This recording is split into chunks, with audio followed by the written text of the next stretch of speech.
کہ جس کی وجہ سے مجمع کی توجہ بڑھتی ہے کہ وہ آ کر نصیحت کرے کہ بھئی یہ عمل ترک کر دیں۔ اگر ہم چیدہ چیدہ آہستہ آہستہ اور ہولے ہولے مجمع کی یوں تربیتیں کرنا شروع کریں گے نا اور ان کی غلطیاں ان کو بتانا شروع کریں گے تو انشاءاللہ ایک وقت آئے گا کہ مجمع ہمارا سلجھا ہوا ہوگا، سنجیدہ ہوگا۔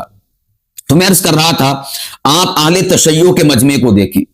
ان کا مجمع میں سمجھتا ہوں کہ کمال ہے، اس سے کوئی سروکار نہیں کہ وہ کیا بات کر رہے کیا نہیں کر رہے، حق ہے یا باطل ہے، اس کو میں ڈسکس نہیں کر رہا، میں اس وقت ڈسکس کر رہا ہوں سننے کو کہ ان کا مجمع سنتا کیسا ہے۔ میں سمجھتا ہوں کہ سب سے پرفیکٹ اگر کوئی مجمع اپنے خطباء کو متکلمین کو سنتا ہے نا وہ اہل تشیع کا مجمع ہے، سننے کا حق ادا کر دیتا ہے، ایسے ہی سنا جاتا ہے۔ یہی طریق ہے سامعین کا، یہی طریق ہے سننے والوں کا، یا یوں کہیے کہ جو ذوق والے ہیں، شوق والے ہیں، باذوق افراد اور احباب اور سامع جنہیں کہا جاتا ہے نا، آپ نے اگر باذوق احباب دیکھنے ہوں تو اہل تشیع کا مجمع دیکھ لیجیے، اگر آپ نے باذوق لوگ دیکھنے ہوں تو اہل تشیع کے سامعین کو دیکھ لیجیے، کمال درجے کی ان کی سماعت ہے اور وہ سننے کا حق ادا کرتے ہیں، بلواتے ہیں اپنے خطیب کو، اپنے ہاتھوں کے ذریعے سے، اپنے واہ واہ کے ذریعے سے اٹھ کر داد دیتے ہیں۔ یہی حق بنتا ہے کہ آپ اس متکلم کے جملوں کا حق ادا کریں اس طرح سے، یہی حق ہے کہ آپ اس متکلم کے آنے کا حق ادا کریں اسی طرح سے، اچھی سماعت سے، اچھی داد سے، اچھے انداز سے، اچھے رد عمل سے، اچھے ریئیکشن سے، یہ آپ کا حق بنتا ہے۔ اور سب سے زیادہ جو گونگا مجمع ہے نا وہ جماعت اسلامی کا ہے، اور سیکنڈ پہ جو ہمارے اہل حدیث بھائی ہیں ان کا مجمع ہے، اور جو بریلوی بھائی ہیں اور دیوبندی بھائی ہیں اس میں یعنی آپ کیٹاگرائز کرنا چاہیں تو یوں کہہ سکتے ہیں کہ سب سے باذوق مجمع وہ ہے اہل تشیع کا، نمبر سیکنڈ پہ باذوق مجمع ہے ہمارے بریلوی بھائیوں کا، اور نمبر 3 پر آتا ہے ہمارا مجمع ہمارے دیوبندی بھائیوں کا، اور اس کے بعد آپ کہہ لیں کہ نمبر 4 پہ آتا ہے اہل حدیث بھائیوں کا، اور نمبر 5 پہ آتا ہے جماعت اسلامی کا مجمع۔ یہ میں نے آپ کے سامنے انتہائی زیادہ تجربات اور مشاہدات کی روشنی میں اور انصاف پسندی کے ساتھ اس کو کیٹاگرائز کر دیا ہے۔ اگر آپ احباب بھی انصاف کے ساتھ ان چیزوں کا جائزہ لیں گے تو آپ اسی نتیجے پر پہنچیں گے کہ سب سے اول جو سننے کا حق ادا کرتا ہے نا مجمع وہ اہل تشیع شیعوں کا مجمع ہے، اور نمبر سیکنڈ پہ بریلوی بھائیوں کا مجمع ہے، تیسرے پہ آ کر دیوبندی ہیں، چوتھے پہ اہل حدیث ہیں، اور 5ویں پہ یہ یعنی پھر سمجھو کہ لوز کام شروع ہو جاتا ہے، کمزوری والا کام شروع ہو جاتا ہے۔ تو اس حوالے سے ہمیں اپنے سامعین کی ذہن سازی بھی کرنی چاہیے اور انہیں اس حوالے سے آمادہ بھی کرنا چاہیے اور بتانا بھی چاہیے کہ سنا کسی کو کیسے جاتا ہے۔ تو یہ جو میں نے جملہ بولا تھا کہ خطابت سے پہلے سماعت ضروری ہے، اس سے مراد یہ ہے خطابت کے حوالے سے، خطباء کے حوالے سے، کہ عزیز خطباء کرام آپ بولنے سے پہلے اچھے سننے والے بنیں کہ کسی کو سنا کیسے جاتا ہے۔ نمبر سیکنڈ پہ اس کا مطلب اور مراد یہ ہے کہ جو متکلمین اور خطباء ہیں آپ ان کو سنیں، یعنی اگر آپ خطابت کرنا چاہتے ہیں تو خطباء کو سنیں، اس سے کیا ہوگا کہ آپ کو بولنے کا طریقہ، بولنے کا ول، بولنے کا چج یہ آپ کو آئے گا۔ اور بہت سارے میں نے ایسے لوگ دیکھے ہیں بالخصوص مسلک اہل حدیث میں، مسلک اہل حدیث میں، اور سیکنڈ پہ مسلک بریلوی میں، کہ جو عالم نہیں ہوتے، پڑھے لکھے نہیں ہوتے، درس نظامی نہیں کیا ہوتا، 4 دن مدرسہ میں نہیں گزارے ہوتے، لیکن جو ہمارے بریلوی بھائی ہیں وہ نعت خوانوں کو سن سن کر نعت خواں اور خطیب بن جاتے ہیں، اور جو ہمارے اہل حدیث بھائی ہیں وہ اپنے خطباء کو سن سن کر خطیب بن جاتے ہیں۔ تو سماعت کا بڑا عمل دخل ہے خطابت کے ساتھ، دونوں زاویوں سے، کسی کو سنا کیسے جاتا ہے اس زاویے سے بھی، اور سیکنڈ پہ اگر آپ خطیب بننا چاہتے ہیں تو آپ سننے والے بن جائیں۔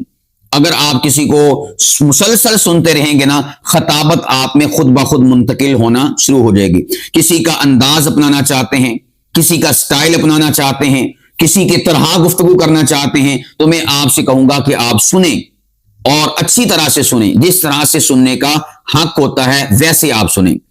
اور اس حوالے سے میں آپ احباب کے سامنے ایک مجرب عمل بھی ذکر کر دوں کہ اگر آپ چاہتے ہیں کہ میں فلاں خطیب کی طرح بولوں، خطاب کروں، بات کروں اور فلاں خطیب کی طرح میں ہو جاؤں، آسان سا سلوشن اور حل ہے کہ آپ اس خطیب کی جتنی بھی سپیچز اور بیانات ہیں ان میں سے آپ 3 ہائی لیول کے جو کلپس ہیں آپ ان کو ڈاؤن لوڈ کر لیں، اپنے پاس محفوظ کر لیں، اور آپ 40 دن اس خطیب کے ان 3 ڈاؤن لوڈ کیے ہوئے اور محفوظ کیے ہوئے کلپس کو ہر روز سنیں، اٹھتے بیٹھتے سوتے جاگتے کھاتے پیتے آتے جاتے ہر حالت میں مستقل طور پر آپ ان کو 40 دن تک سنتے رہیں، اور اس دوران آپ نے نہ تو کسی اور کو سننا ہے اور نہ ہی اس خطیب کے کسی چوتھے 5ویں کلپ کو سننا ہے یا اس کی کوئی اور سپیچ کو سننا ہے۔ اگر آپ 40 دن اس کا اہتمام کر لیتے ہیں تو آپ 40 دن کے بعد خود ریزلٹ دیکھیں گے کہ وہ خطیب، اس کا انداز، اس کی باتیں، اس کا سٹائل، اس کا لہجہ، اس کے جو تمام تر خطابت کے حوالے سے اس کی خوبیاں ہیں وہ آپ کے اندر منتقل ہو جائیں گی۔ یہ مجرب عمل ہے، ہم نے کئی طلباء پر، مبتدی خطباء پر اس کو اپلائی کیا اور اس کا 100% ریزلٹ ہم نے پایا ہے۔ یہ آپ احباب اگر کرنا چاہتے ہیں، آپ کہتے ہیں کہ میں مولانا طارق جمیل صاحب کی طرح بات کروں، میں اورنگزیب فاروقی صاحب کی طرح خطابت کروں، میں فلاں کی طرح کروں، تو بس اس شخصیت کے 3 کلپس آپ لے لیں، محفوظ کر لیں، اور اس کے بعد آپ ان 3 کلپس کو دن رات صبح شام ہر وقت بس آپ سنیں، سنتے رہیں، یعنی پاگلوں کی طرح آپ سنیں۔ وہ رپیٹ ہوں گے، رپیٹنگ سے آپ نے یہ نہیں کہنا کہ وہ کیا یار بار بار میں سنے جا رہا ہوں، یہی تو راز کی بات ہے۔ اس کو آپ نے بار بار سننا ہے، 1000 بار سننا ہے، جتنی دفعہ ہو سکے آپ نے سننا ہے، یعنی 40 دن بس آپ کا کام یہی ہو کہ آپ نے ان 3 کلپس کو جو کہ آپ کی نظر میں ہائی لیول کے کلپس ہیں، کیا کمال بیان کیا حضرت نے، کیا کمال خطاب کیا، وہ والے 3 کلپس لے کر آپ نے دن رات صبح شام ہر حال میں آپ نے ان کو سنتے رہنا سنتے رہنا سنتے رہنا۔ کب تک؟ 40 دن تک آپ نے سننا ہے۔ کتنے دن؟ 40 دن۔ اور اس دوران نہ تو کسی اور کا بیان سننا، نہ کسی اور کا کوئی کلپ سننا، نہ کسی اور کی ویڈیو سننی، حتیٰ کہ اس والے خطیب کی بھی کوئی اور ویڈیو، کوئی اور بیان، کوئی اور کلپ آپ نے نہیں سننا۔ اگر آپ 40 دن اس کا اہتمام کر لیتے ہیں تو میں عرض کروں گا کہ 40 دن کے بعد آپ از خود اور لوگ محسوس کریں گے جب آپ بولیں گے کہ آپ نہیں بول رہے بلکہ آپ کا وہ پسندیدہ خطیب آپ کے اندر بول رہا ہے۔ یہ آپ عمل کریں، انشاءاللہ آپ اس کا 100% رزلٹ پائیں گے۔ اس میں اگر آپ ایک بات کی طرف زیادہ توجہ کریں اور اس کا اہتمام کریں تو آپ کو اور زیادہ فائدہ ہوگا، اور وہ کیا ہے کہ اگر آپ ہینڈ فری لگا کر، جس کو ہم اپنی زبان میں ہینڈ فری کہتے ہیں، اگر وہ لگا کر آپ کسی کو سنیں گے تو آپ کو زیادہ فائدہ ہوگا۔ اور اس میں جو اس بات پر آپ نے غور و فکر کرنا ہے، نمبر 1 اس خطیب اور متکلم کے لب و لہجے پر آپ نے غور کرنا ہے، یعنی وہ کہاں پر آواز کو اٹھاتا ہے، کہاں پر گراتا ہے، اور سانس کیسے لیتا ہے، اور لفظوں کو ادا کیسے کرتا ہے، اور لفظوں کو پیش کیسے کرتا ہے، یا اسی طور پر اس کے چہرے کے خد و خال، اس کے لبوں کا سٹائل۔ آپ نے ویڈیو کی صورت میں اس پر بھی فوکس کرنا ہے، اور آڈیو کی صورت میں آپ نے، یعنی آڈیو سے مراد یہ نہیں کہ جو آپ فقط آڈیو سن رہے ہوں گے، نہیں، میں دونوں چیزوں کو ملا کے بات عرض کر رہا ہوں۔ آپ ایک مثال کے طور پر ویڈیو سن رہے ہیں تو ویڈیو سننے کے دوران آپ کا جو آنکھوں کا توجہ کا مرکز ہے وہ اس خطیب کا چہرہ، اس کے خد و خال، اس کے تیور، اس کے لب، اس کا سٹائل، یہ ساری کی ساری چیزیں آپ کیپچر کر رہے ہوں، اور جو آپ سن رہے ہیں آڈیو، اس کی آواز سن رہے ہیں تو اس آواز میں آپ نے اس کے لب و لہجے پر غور و فکر کرنا ہے کہ یہ کس لہجے سے بات کر رہا ہے، اور کہاں پر آواز کو اٹھا رہا، کہاں پر گرا رہا، کہاں تیز بول رہا، کہاں پر آہستہ بول رہا، اور کہاں پر یہ بولتے بولتے آواز کو ایک دم اوپر لے جاتا ہے۔ یہ جو چیزیں ہیں، اوصاف ہیں اور خوبیاں ہیں کسی بھی آواز کی، اس پر جب آپ فوکس کرتے ہیں تو اس سے کیا ہوتا ہے کہ آپ کو سیکھنے کا موقع ملتا ہے کہ آپ کس طرح سے کلام اور کس طرح سے گفتگو کریں گے۔ اس میں آپ نوٹ کریں گے خطیب جب بات کرتا ہے ایسے کر کے وہ اپنا سانس کھینچتا ہے اور تھوک جو ہے اپنی بیک کی طرف لے جاتا ہے، ریورس لے کر جاتا ہے۔ چونکہ جب کلام اور گفتگو کیا جاتا ہے نا تو انسان کا بالخصوص جب تیز کلام کرتا ہے، یا اس کو سادہ لفظوں میں کہہ لیں تقریر اور بیان اور خطاب کیا جاتا ہے، تو اس دوران اندر تھوک جمع ہو جاتا ہے۔ اس کو کور کیسے کرنا ہے، یہ انداز ہوتا ہے خطباء کے کور کرنے کا، آپ اس کے اوپر بھی فوکس کریں گے۔ اور اسی طور پر خطباء کرام دوران گفتگو اپنے لبوں پر زبان بھی پھیرتے ہیں،